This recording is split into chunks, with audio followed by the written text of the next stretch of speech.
तो वो अपनी सर, एक तल्लुकात बात की के वजह ऊपर से रोशनी किया था डालिए ना। परवेज साहब, आप क्या क्या वजह हुई कि जी।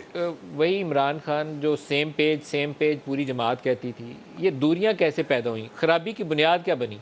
वो क्यों कहना पड़ा कि वो न्यूट्रल जानवर होता है, मैं बाहर निकल के खतरनाक हूँ? क्या वजह क्या हुई? खराबी की बुनियाद आप क्या समझते हैं, क्या खराबी की वजह बनी?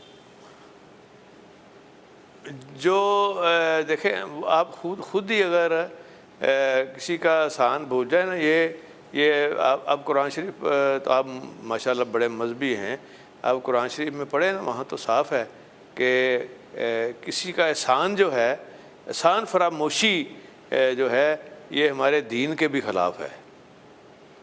और जितना लुक आफ्टर उन्होंने किया है आज, थोड़ा सा वो उस वक्त साथ साथ ख़ुद भी सीखने का ज़रूरत थी। अगर वो साथ साथ नहीं हो सका तो चलो कम अज़ कम उनका एहसान ही किसी एक का, जैसे देखें मुशर्रफ साहब ने हमारे साथ ये एक एहसान किया था, तो उसकी मुश्किल वक्त में हमने उसका साथ नहीं छोड़ा।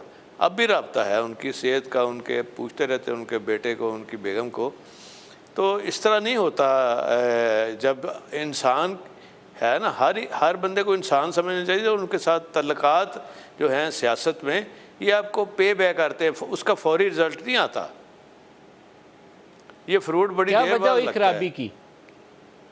क्या वजह हुई? इमरान खान की क्यों दूरी पैदा हुई? नवाज शरीफ की मैंने जैसे आपको कहा है कि वो दोनों जगह मिलती हैं आपस में, बहुत ज़्यादा चीज़ें नवाज शरीफ की ख़राबी की और जो अब ख़राबी हुई है। देखिए, ये अदारा जो है बड़ा डिसिप्लिन्ड अदारा है।